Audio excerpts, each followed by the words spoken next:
Hi student, in this video we have studied the velocity ratio of the helical gear. Velocity ratio of the helical gear. This the formula is derivation, and this formula is very important in exam point of view. Okay, so this is the first gear, gear 1, that is called as the wheel. Second gear, that is called as the pinion. It is intersecting to each other, that is the intersecting to each other, so it is called as the helical gear. Some angle will be produced, in the given teeth, so it is called as the helical gear. Okay, then this is the tangent, this is the point P. On this point the tangent will be drawn at a point T, and this is the normal axis. This is the normal axis. ला tangent हा तुम्ही draw केल्यानंतर हा angle जो म्हणाला हा तुमचा झाला अल्फा 1. हा अँगल किती झाला तुमचा alpha 1, and this is the angle of this angle. ह्या अँगल कुणाचा with axis, this is the axis and this is the axis. हा अँगल झाला अल्फा 1 मीन्स गिअर 1 चा अँगल झाला तुमचा alpha 1 means the helix angle, and the alpha 2 is the this is the tangent, and this is the normal to the P point, that is the alpha 2, that is the helix angle of the gear 2, that is the pinion. Okay, alpha 1 theta is equal to काय येईल तुमचा alpha 1 plus alpha 2. Theta is equal to alpha 1 plus alpha 2 म्हणजे helix angle of the gear plus helix angle of the pinion. Okay, this is the diagram of the helical gear. Okay, and consider the triangle P V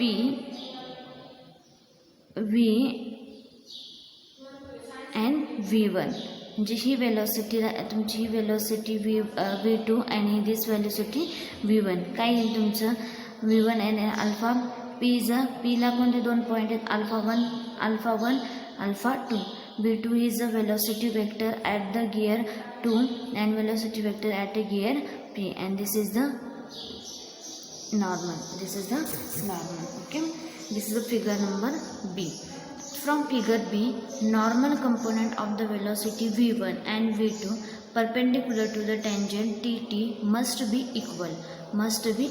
काय सांगितले, हे velocity vector V2 and the normal velocity vector कोणते तुमचे V2 and V1, it is normal to the tangent. So normal to the tangent or perpendicular म्हणजेच काय असणार आहे, perpendicular to the normal tangent, so that this tangent must be equal. Okay, म्हणजे V1 is equal to V2.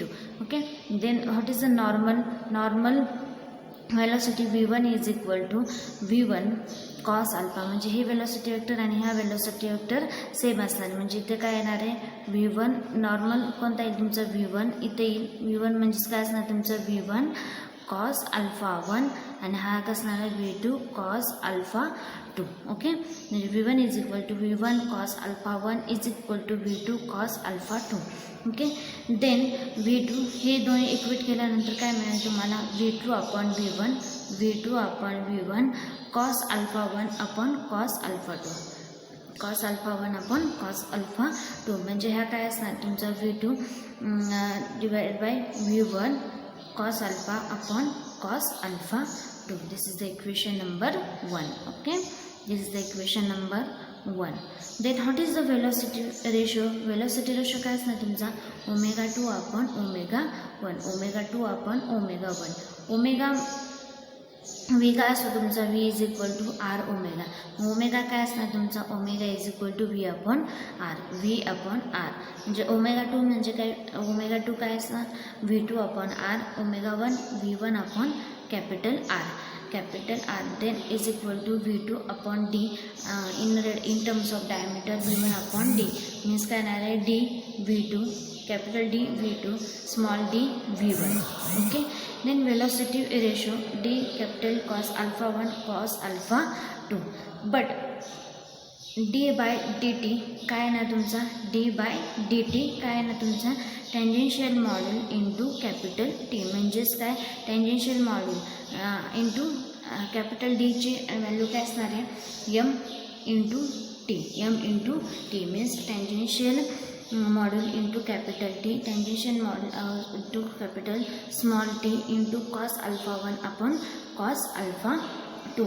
Then what is the velocity ratio velocity म्हणजे ही value कुठं put करणार आहे तुम्ही velocity ratio is equal to the M T into T M T upon T okay into क्लॉस alpha 1 क्लॉस alpha 2. But M T म्हणजे काय असणार आहे टँजेन्शियल मॉड्यूलचा फॉर्म्युला काय असतो तुम्हाला in previous lecture means in first unit we have studied the tangential module is equal to mn upon cos alpha okay इथं काय दिलेलं आहे mt1 upon mt1 upon mt2 म्हणजे mn cos alpha 1 into t m2 means काय mn cos alpha 2 into t into cos alpha 1 cos alpha 2.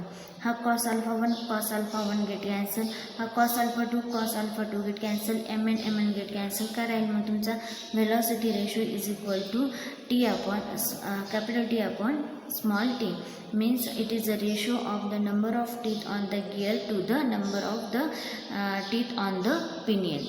म्हणजे गिअरवरचे जेवढे number of teeth आहेत divided by number of teeth on the pinion त्याचा ratio काय असणार तुमचा velocity ratio. This formula is very important in a point of exam and the example.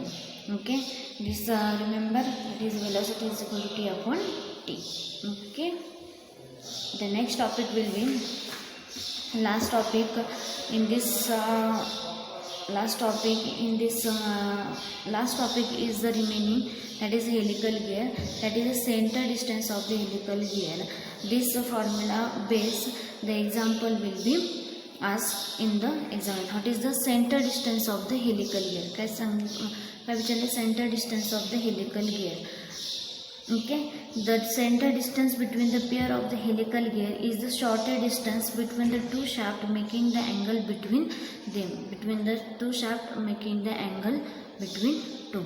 Okay, काय सांगितलं center distance. This is the gear 1 and this is the gear 2. Minimum shortest distance between the two shafts, making angle between them. याच्यामधलं minimum distance त्याच्यामध्ये तुमचा angle तयार होईल ते distance म्हणजे काय असणार तुमचं सेंटर ऑफ डिस्टन्स. तर तुमचं असणार आहे सेंटर ऑफ डिस्टन्स. मग काय येईल तुमचं centre from figure centre of distance काय येईल हे काय असणार तुमचं minimum angle the shortest distance between the two shafts म्हणजे shortest distance of the two shaft. This is the two shaft one shaft and this is the second shaft. The between this distance is called as the center of distance. Okay, आता ही value तुम्हाला कसं मिळणार centre of distance is equal to हे डिस्टन्स काय असणार तुमचं हे कॅपिटल स्मॉल आर हे काय असणार तुमचं स्मॉल आर आणि हे काय असणार तुमची रेडियस या व्हीलची कॅपिटल आर म्हणजे आर प्लस आर. इन डायमीटरमध्ये काय येईल तुमचं स्मॉल आर मीन्स काय स्मॉल डी बाय 2 1/2 कॉमन बाहेर काढलं त्यामध्ये D plus D is equal to 1 upon D means M T into T into M T into T. Okay center of distance will be center of distance will be mt means in previous mt काय सांगितलं तुम्हाला mt is equal to tangential module is equal to mn upon cos alpha mn upon cos alpha. This formula will be very important. Okay, then cd is equal to 1 upon 2 mt ची value काय the value of the mt is the mn into cos alpha 1 into small t plus mn cos alpha 2 into capital T is equal to mn. Common काय निघेल तुमचा mn. Okay only common निघेल तुमचा mn upon 2. Okay मग इथं काय राहील तुमचा small T plus cos alpha 2 and capital T cos alpha 2. Okay then alpha 1 is equal to alpha 2. जर तुमचा alpha 1 is equal to alpha 2 असेल तर मग काय येईल व्हॅल्यू तुमची C D is equal to mn upon 2. Alpha 1 is equal to alpha म्हणजे काय येईल तिथं 2 कॉस म्हणजे टी प्लस टी म्हणजे हा alpha 1 alpha is equal to T येईल म्हणजे काय कॉस अल्फा कॉमन निघाल तुमचा t plus t. This is the center distance of the helical gear. This formula based on the example will be asked in a exam. Okay, then CD is equal to mn 2 cos alpha in bracket capital T plus small t. Okay, and this two formula is very important in point of exam. First formula we have set the velocity ratio.